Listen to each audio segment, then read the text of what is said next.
as it stands right now, for me to adapt it with hand controls, it's not as easy. Like anything high tech, the smaller it is, the more expensive it is. And the packaging system of an IndyCar and the space available, the hand control system would have to be really like this kind of state of the art.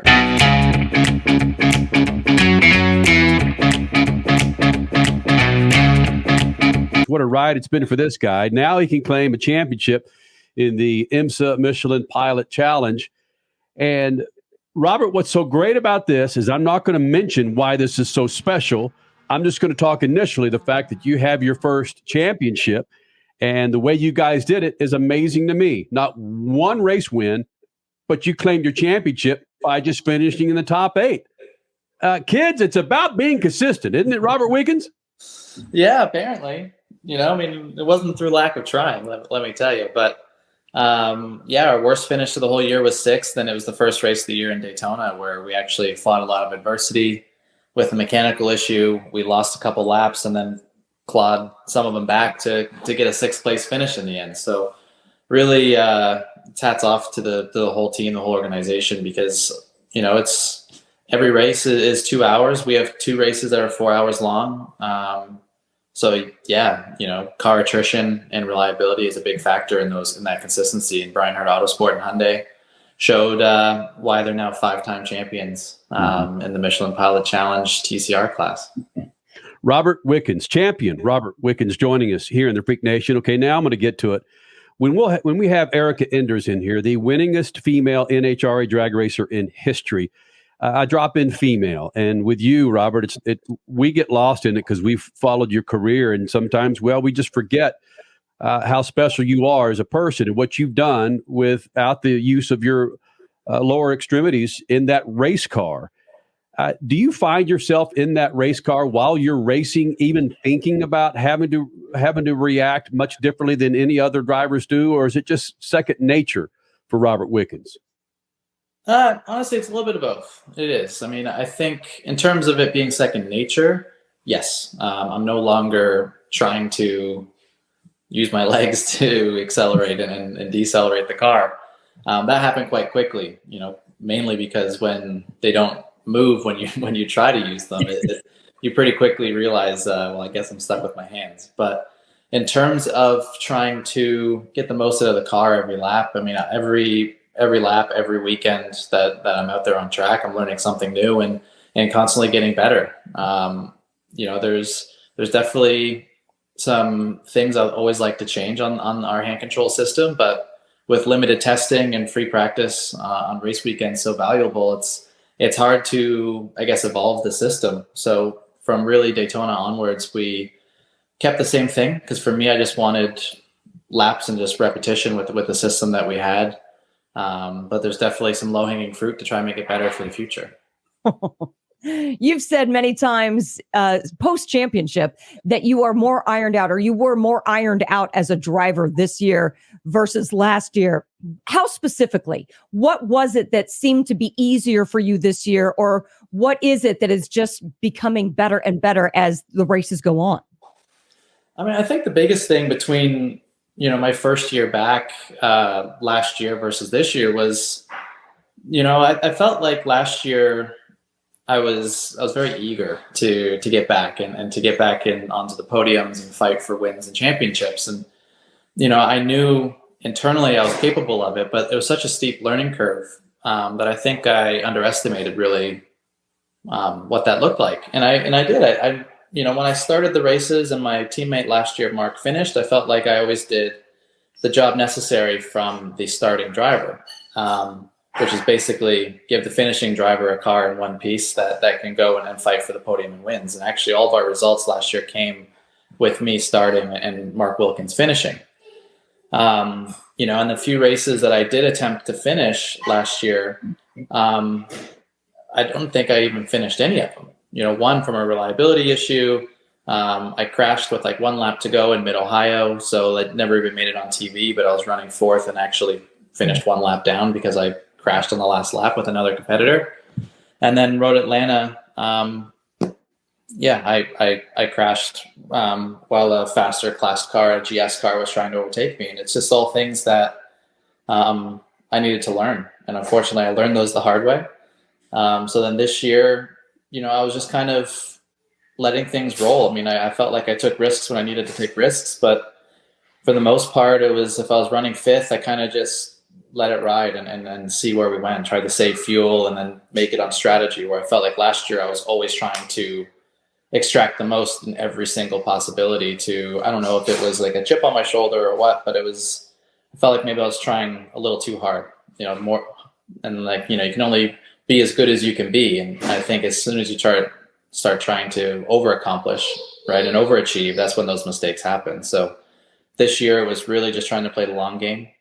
That being said, in 3 races that we finished second, I was leading with less than 2 laps left. Those ones really stung. But I think 6 second place finishes in one season, and it's not bad going, even though you know how it is. If you finish on the podium and a second's the best you could have done, you can hold your head high and smile. But I think when 2 laps from the end, when you've led the race for the better part of an hour, to lose it and then take home a second, it's hard to smile on that podium in a second place when you're so close to that win. And we had that a few times, but like I said earlier, it wasn't through lack of trying. But end of the day, I think the championship's just as sweet, even though we never won a race. And those race winners, who are we talking to right now? Oh, that's right, the champion. Oops. So that doesn't really matter now, does it? Some would say, yeah. I know it hurts at the time, but my gosh, at those times where you're standing second on the podium, I mean, you had no idea that this championship was in your future. So yeah, right now, massive props to you guys, and pat yourself on the back every chance you get. Well, for sure. I mean, I think I think everyone, when you look back on a season, there's always things you would do differently, right? But like for us, I don't think there's a whole lot we would have changed. Sure, there was a couple mistakes along the ways. Like I think Wickens, we had a drive through, which probably took away a podium, but we were able to come back to finish 5th, which I thought was, looking back, one of those days that wins you a championship, where we probably should have been 8th or 9th, and we were able to get a top 5 out of the whole deal. So wins are great. Wins are what people think about, but it's those days where you claw a top 5 out of something that you probably didn't belong there, and that's what ultimately wins you a championship. Robert Wickens, speaking of championships, touring car champion in North America. Robert, at one time you were in Formula One downline. I assume you were a Formula One fan. Is it difficult to watch Formula One with one team dominating all year? Does it get boring for you? Like, evidently, it's gotten boring for a lot of people around the world. Honestly, I'm maybe one of the few, but I don't think it changes the sport at all. I think what people need to understand is you just need to have respect for greatness when you're witnessing greatness. Did people stop watching golf when Tiger Woods was, anytime he turned up to the tournament, you knew he was going to win? Same thing. Like, I love being a part, being alive while history is being made, whether if it's, the NFL when Tom Brady was doing his thing, or Tiger Woods in golf, and you can name someone in every sport, a team in every sport, that when you're kind of watching records be broken, all you can do is just respect the athlete and what's going on. In Formula One, it's remarkable in both ways. I think Max Verstappen's in probably a league of his own right now, but then Red Bull Racing is doing a phenomenal job, and you got to tip your hat, because everyone thought maybe their slap on the wrist for their wind tunnel stuff would change anything, and it really didn't.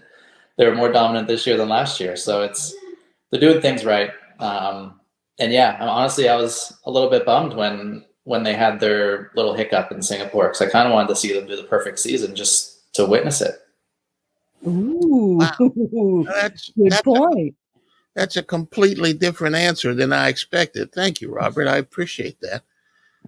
So are you a fan? A lot of drivers, they are so involved in what they are doing, they don't have a chance to be a fan. It sounds like you're a fan of F1. Do you watch it regularly? Do you pay attention? Do you cheer for Andretti to become a part of the field? Yeah, I mean, I'm a big fan of all motorsports. So, I mean, I was watching the Formula One race today, just before we had to jump on this call. So I think I actually didn't catch the end of it because my son was getting a little tired of watching Formula One, I think. So, Oh, but Yeah. I think I know who won though. Yes. But no, I mean, I think all in all, I think to your point on Andretti joining Formula One, more cars the better, right? I mean, obviously, I don't have a skin in the game. For me, I'm just a spectator, and more cars on the grid, I think, will just be probably better for everybody. The traction that Formula One has in North America, particularly in the U.S., it's never been stronger. 5 years, there might be 10 races in the U.S. Who knows? Robert, I don't think I've read much about this, at least not recently. But with everything you went through with your crash in 2018, did you ever have any lengthy conversations with other paralyzed drivers such as Alex Zanardi or Natalie McLuhan? Has there been advice that you've been given from other athletes into how to make you a better guy when you do eventually get back behind the wheel and now look where you are? I did actually. Alex reached out to me personally once I was coherent enough to basically take phone calls, and once I had my life a little bit in order. And he was the one that actually told me. I asked what his hand control system was like and the good and the bad of it, and he told me that you have to get the brake on the steering wheel, because what he was using when he did the 24 Hours of Daytona, when he raced in DTM, he had like a hydraulic handbrake off the side of the steering wheel, and he said it was a great system to get within a couple tenths, but you're driving one-handed in every single corner and every corner entry, so you can't push 10 tenths, where if you had it up on the steering wheel, you could get away with it. So that really rung true to me. So when it started getting to the time where it was looking like I could get back into a race car, I wanted to start considering it, that blueprint was always on my radar. And the issue is it's a much more complicated braking system to have it up on the steering wheel. It's actually quite easy to do a hydraulic handbrake. We use a hydraulic hand clutch. So basically it's like kind of one and the same. So yeah, that really rung true. And then through some research, and then ironically, Michael Johnson had a great hand control system already from his time that he developed and evolved their system. So it was, a lot of help. It was definitely not just one person,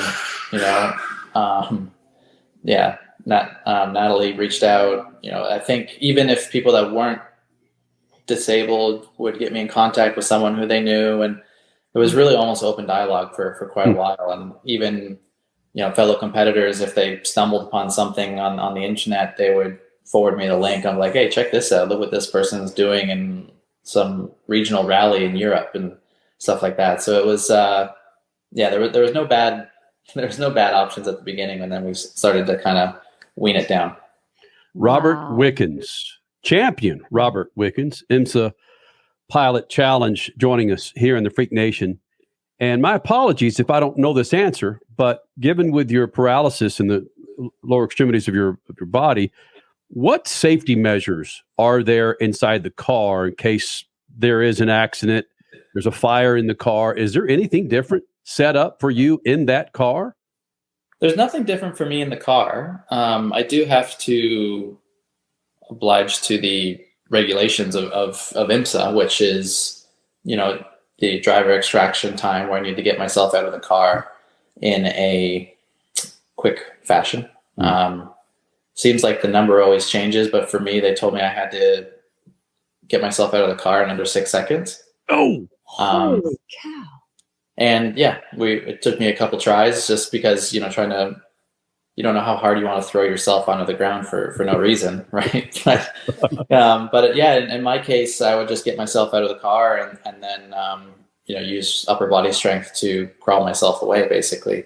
I did have to do it out of the passenger side door as well. And they wanted me out of that, and I think it was 12 seconds. So yeah, a little kind of jungle gym in there, but you make it work. Did you have to redesign the interior of the car in particular to get out the passenger side? No, no, it's just you scrape yourself over all the little boxes and electronic pieces all over the place. But I think you only do that one if it's a necessity. You definitely don't do that one for fun. But on the driver's side door, between the basically the door and the roll cage, the roll cage and the seat, there's a bit of a gap in all my teammates' cars.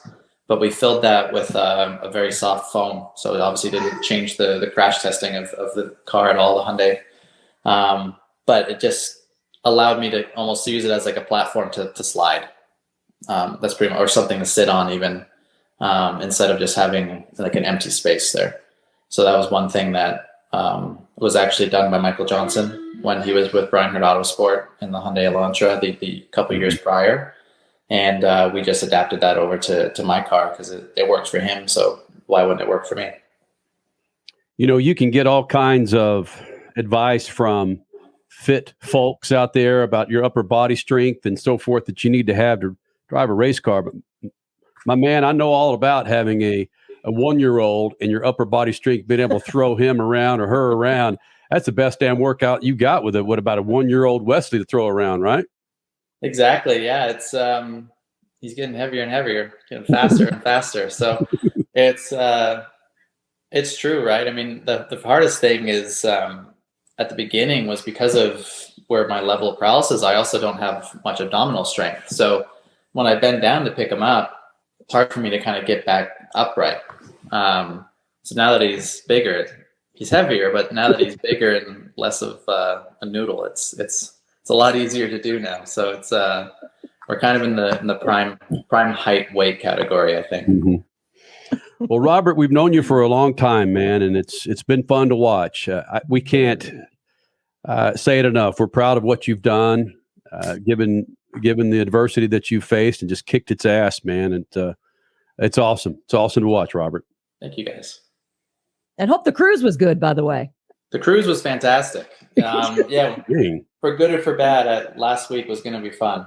You know, we had this booked basically all year. So right after Road Atlanta, we flew back to Indy, grabbed our next suitcases, and went down to Florida to jump on a Disney cruise. So it was both grandmas, Carly, myself, and Wesley. So it was a great time. It was first time actually on a cruise for all of us. So it was we were rookie cruisers, but I think we might be hooked. We had a blast. Nice. Did you find that you gained about 10 pounds once you got off that cruise? That's a fact, bro. There's so much food there. Can't get away from it. I think chasing a 15-month-old child around a boat really, one, it prevents you from eating. And then second, you're on the move, man. We weren't sitting in, sun chairs just soaking in.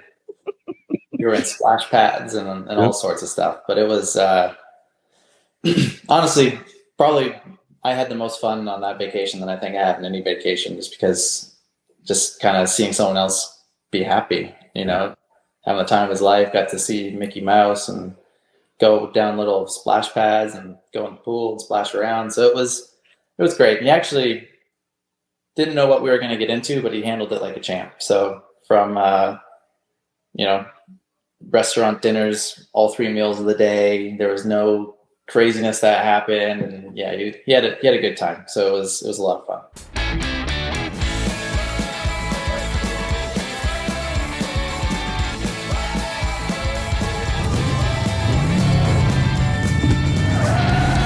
For whatever you do, General Tire delivers. Robert, what does 2024 hold for you?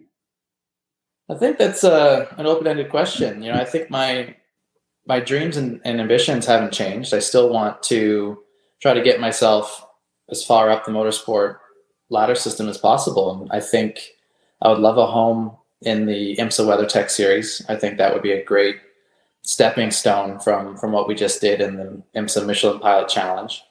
That being said, I love my Hyundai family. If they'll have me back, I'll be very happy to come back with them and try to challenge for a second championship. But I think the complication, it's always the same, and that's honestly finances and hand control systems. I think for me to progress up into the WeatherTech series, we need to have a little more of a sophisticated hand control system, just with the demands of a faster car.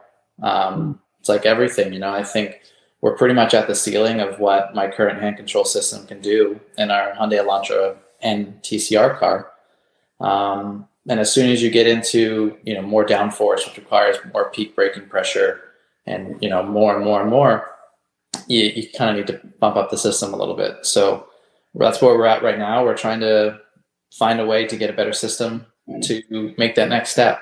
I'd love if that could happen for the 24 hours of Daytona, because I'm an impatient racing driver. But I'm also not the engineer, the one behind the scenes trying to, actually facilitate what that system looks like and the lead time. And obviously there's a lot of factors. It needs to be safe, it needs to be reliable, which apparently go hand in hand if you're thinking about braking. So, yeah, we'll see. Time will tell, but we're going to keep pushing, keep doing what we can. But yeah, I'm pretty confident I'll be driving a race car to some extent. We just don't know exactly where it is right now. I still am fascinated at the number of dadisms that come out of my mouth. And one of them with my daughter is, you can do anything that you aspire to. And you having a 1-year-old, that's going to start coming out of your mouth about every other week. And one of those aspirations is, frankly, with you. Do you still aspire to get back into an open wheel car and run the Indy 500? I absolutely do. But it's basically copy and paste the previous answer, unfortunately. It takes a lot of finances to get that done. The IndyCar, as it stands right now, for me to adapt it with hand controls, it's not as easy. Like anything high tech, the smaller it is, the more expensive it is. And the packaging system of an IndyCar and the space available, the hand control system would have to be really like kind of state of the art, where in a touring car or a sports car, you basically have a whole passenger seat area that you can play around with in terms of how to house it. So you don't need to invent something. There's already existing pieces and parts that you can kind of piece together to make a hand control system for that kind of car. But yeah, the reality is it's going to take roughly probably $500,000 to get an IndyCar up and running with hand controls and ready for its first shakedown to see if the system is good enough to compete. If the answer is yes, then we go find the normal Indy 500 budget. On top of 500,000. Yeah. All right.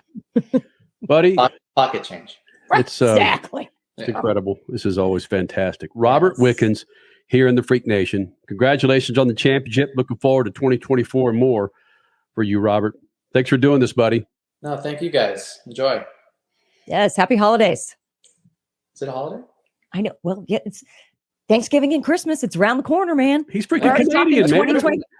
Oh, that's true. That's true. That's true. You don't need Well, I to guess I'm not coming back on the show then for the rest of the year. Yeah, you bastard. Get out of here, will you, man? Go celebrate Canadian style, will you? This was a 25-minute interview. I did not expect more than like 10 minutes or so. You were so gracious with your time.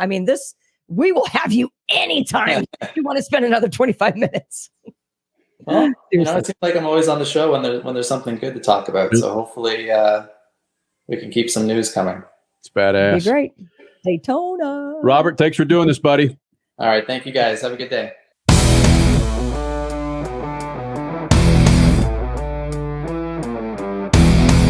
Hey moms, check this out. This is how we justify ice cream with the kids. You gotta put them to work. They gotta earn it. Stella, which Lucas Slick Mist product are you working with? I'm working with the Tyler and Trim Shine, which is amazing. Watch. Oh yeah, work it, girl. Henley, on the inside, which Lucas Slick Mist product are you using? I'm using the interior detailer. Watch. Wow. So easy. See what I'm saying? Now, don't tell them, but Mom's got Speed Wax. Yep, that's the easiest one of them all. But they don't need to know that. Mom needs her ice cream too. So let's get to work. We got this. Yep, Lucas works.